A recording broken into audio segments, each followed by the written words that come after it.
और आपको बता दें, अपने 3 दिवसीय यूरोप दौरे के आखिरी दिन प्रधानमंत्री नरेंद्र मोदी अब से कुछ देर पहले फ्रांस पहुंच चुके हैं। पेरिस रात करीब 9 बजे वो डेनमार्क से पेरिस पहुंचे। सबसे पहले मोदी बर्लिन गए, बर्लिन के बाद डेनमार्क, जहां वो इंडिया नॉर्डिक सम्मेलन में भी उन्होंने शिरकत की और वहां से प्रधानमंत्री मोदी करीब 2.25 घंटे की फ्लाइट लेकर पेरिस पहुंचे हैं। प्रधानमंत्री मोदी का विमान पेरिस के ऑली एयरपोर्ट पर अब से कुछ देर पहले लैंड हुआ। यहां प्रधानमंत्री मोदी का भव्य स्वागत किया गया। प्रधानमंत्री मोदी के लिए रेड कार्पेट बिछाया गया था। फ्रांस के विदेश मंत्रालय और दूसरे विभाग के कई बड़े पदाधिकारी मोदी के स्वागत के लिए वहां खड़े थे। पेरिस में एक छोटे से पड़ाव के दौरान मोदी इमैनुअल मैक्रोन से मुलाकात करेंगे। आपको बता दें, 24 अप्रैल को फ्रांस के राष्ट्रपति के रूप में फिर से चुने गए थे। बेहद मुश्किल ये चुनाव था मैक्रोन के लिए, लेकिन फिर से वो चुने गए और मैक्रोन के साथ बैठक करने वाले मोदी विश्व के पहले नेता होंगे। मोदी ने मैक्रोन को फिर से राष्ट्रपति चुने जाने पर उस वक्त बधाई भी दी थी। और आइए आपको सीधे लिए चलते हैं पेरिस। वहां हमारे पॉलिटिकल एडिटर देवेंद्र पराशर प्रधानमंत्री के इस पूरे टूर को 3 दिन के कवर कर रहे हैं और वहां से लाइव और एक्सक्लूसिव बुलेटिन आपको दिखाते हैं।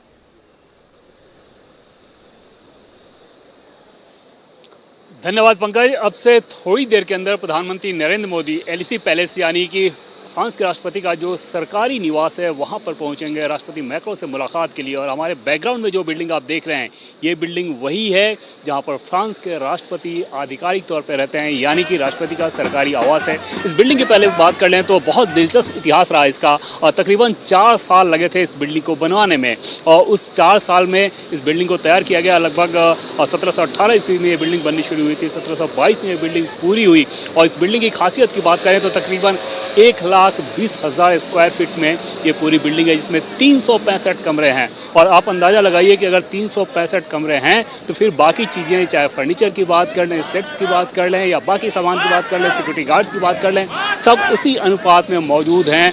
800 का लगभग स्टाफ है इस बिल्डिंग में। लेकिन यहाँ आने से पहले प्रधानमंत्री नरेंद्र मोदी जब यहाँ पहुँचे, उससे पहले जब पेरिस में वो लैंड किया और वहाँ पहुँचने के बाद जब वो होटल पहुँचे तो होटल का माहौल बहुत दिलचस्प था। जब इंडियन डायस्पोरा के बहुत सारे लोग, जिन्हें इस बात की जानकारी मिली कि प्रधानमंत्री नरेंद्र मोदी पेरिस पहुँच रहे हैं, तो होटल के बाहर वो गुलदस्ता, पोस्टर्स, तिरंगा, इन सारी चीज़ों को लेकर प्रधानमंत्री नरेंद्र मोदी और भारत माता की जय, वंदे मातरम, ये सारे नारे लगा रहे थे। और प्रधानमंत्री जब वहाँ पर पहुँचे तो खुद गाड़ी से उतरकर उन सब लोगों से मिलते हुए होटल के अंदर गए। ऐसे समय में जब भारत और फ्रांस अपने राजनयिक संबंधों की 75वीं सालगिरह मना रहे हों, फ्रांस ने अपने राष्ट्रपति के तौर पे दोबारा इमैनुअल मैक्रोन को चुन लिया हो, भारत के प्रधानमंत्री नरेंद्र मोदी पेरिस पहुंचे हैं इमैनुअल मैक्रोन से मुलाकात करने के लिए। और मैक्रोन के जीत के बाद पहली बार प्रधानमंत्री नरेंद्र मोदी की उनसे मुलाकात हो रही है। जब प्रधानमंत्री नरेंद्र मोदी पहुंचे यहाँ पर पेरिस में अपने होटल में, तो होटल के ठीक बाहर इंडियन डायस्पोरा का एक समूह मौजूद है, जो कि जैसे उन्हें इस बात की जानकारी मिली कि प्रधानमंत्री नरेंद्र मोदी यहाँ पर आ रहे हैं तो वो यहाँ पर इकट्ठा हो गए हैं। उनके हाथों में तिरंगा और साथ ही साथ छोटे छोटे पोस्टर बैनर लेकर, छोटे बच्चे भी हैं, महिलाएं हैं, पुरुष हैं, प्रोफेशनल्स हैं, ये सारे लोग यहाँ पर पहुँचे हुए हैं। और मोदी मोदी के नारे के साथ काफिला फिलहाल रुका हुआ है। और जब प्रधानमंत्री नरेंद्र मोदी वहां से निकलेंगे तो निश्चित तौर पे इन लोगों के साथ इनके अभिवादन को स्वीकार करते हुए, इनसे एक इंटरेक्शन करते हुए आगे बढ़ेंगे। भारत और फ्रांस के रिश्तों की बात करें तो अंतर्राष्ट्रीय प्लेटफॉर्म पर इन दोनों देशों की दोस्ती की गजब की चर्चाएं चल रही है। और उसमें भी जो पर्सनल केमिस्ट्री है प्रधानमंत्री नरेंद्र मोदी और इमैनुअल मैक्रोन के बीच, वो इस रिश्ते को एक और अलग आयाम देता है।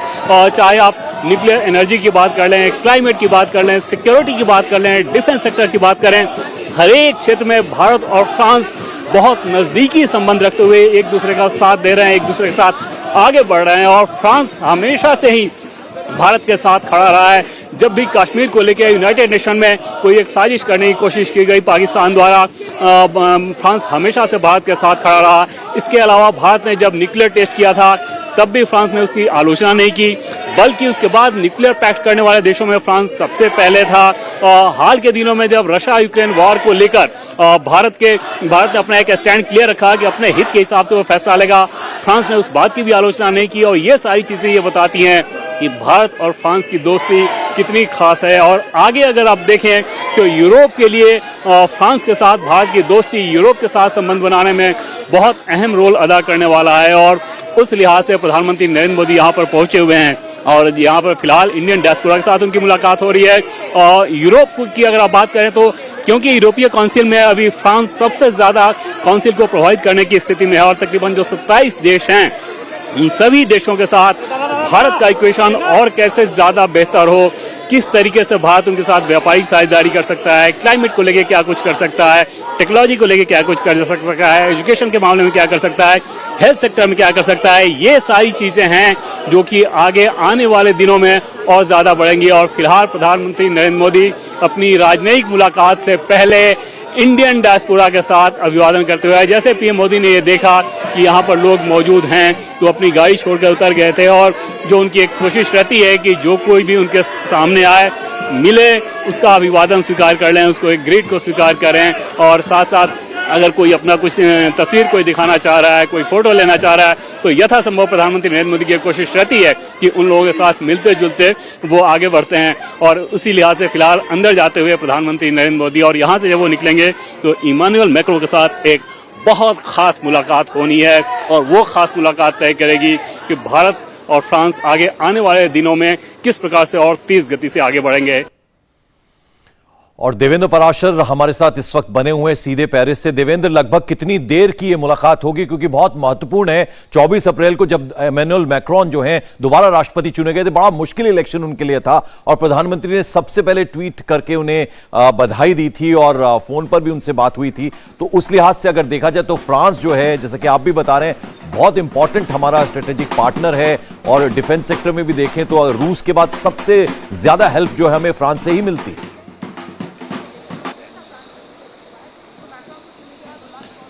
बिल्कुल पंकज, सबसे पहले कार्यक्रम के बारे में जो आपने पूछा वो मैं आपको बताऊं कि प्रधानमंत्री नरेंद्र मोदी जब अंदर जाएंगे इस एलिसी पैलेस में तो तकरीबन 1 घंटे की उनकी 1-to-1 मुलाकात होगी फ्रांसीसी राष्ट्रपति के साथ और उसके बाद लगभग 1 से 1.5 घंटे सरकारी स्तर पे एक डेलीगेशन लेवल की बातचीत होगी। तो मतलब अंदर की जो बैठकें होंगी वो 2 हिस्से में होना है। जो दूसरी बातचीत होगी वो ओवर द डिनर है। भारत और फ्रांस के रिश्ते की बात करें या प्रधानमंत्री नरेंद्र मोदी और मैक्रो की बात करें तो ये इक्वेशन बहुत खास है। आप देखें पंकज कि गणतंत्र दिवस के समारोह में जो अतिथि जाते हैं विदेशी मेहमान, फ्रांस के राष्ट्रपति सबसे ज़्यादा बार यानी कि 5 बार वहाँ पर गए हुए हैं।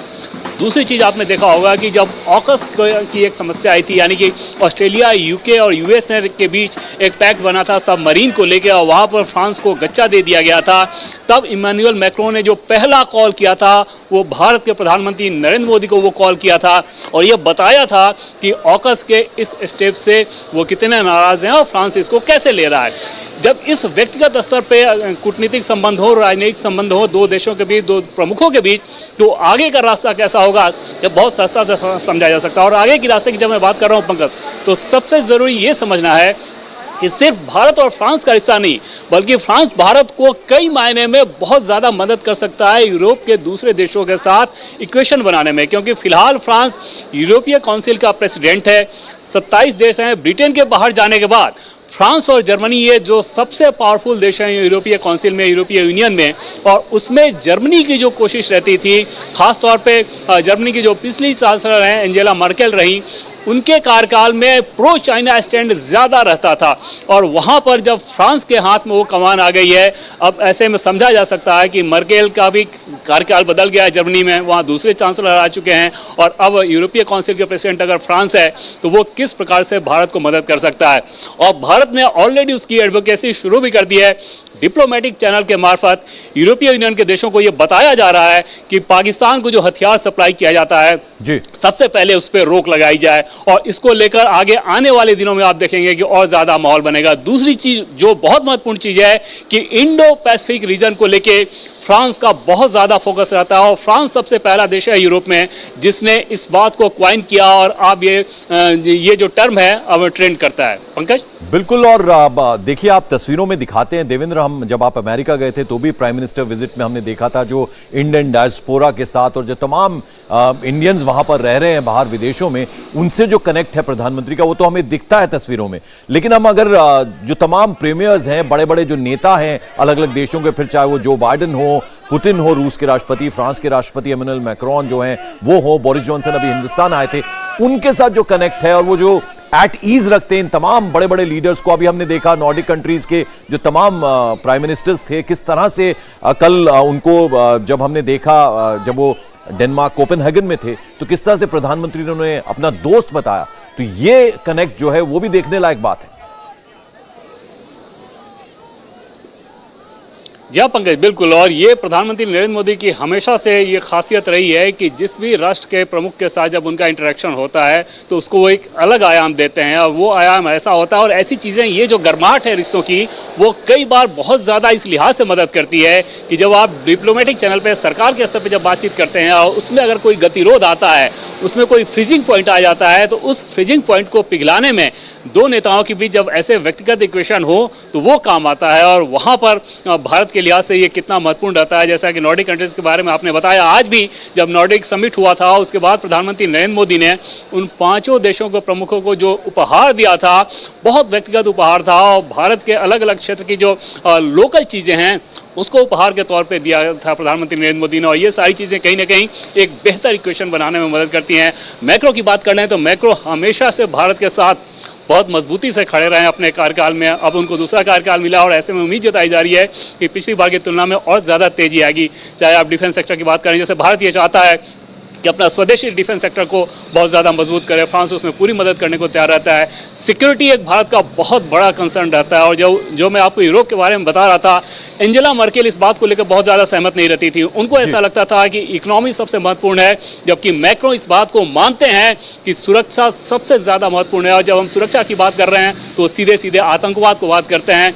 दूसरी चीज़ की इंडो पैसिफिक को लेके उनका जोर बहुत रहता है। ये दोनों चीज़ें भारत के लिए कितनी महत्वपूर्ण है समझा जा सकता है। बिल्कुल, तो जैसा कि देवेंद्र पाराशर बता रहे हैं, लगभग 1 घंटे ये मुलाकात होगी इमैनुअल मैक्रोन और प्रधानमंत्री नरेंद्र मोदी की। एक छोटा सा ब्रेक हम यहाँ ले रहे हैं, बस कुछ ही देर में प्रधानमंत्री नरेंद्र मोदी एलिसी पैलेस पहुंचने वाले हैं। यहाँ मैक्रोन से मोदी मिलने वाले हैं, 1 घंटे तक ये मुलाकात चलेगी। इंडिया टीवी हर वक्त हर जगह डाउनलोड करने के लिए सर्च करें India TV news Google play store या ऐप स्टोर पर।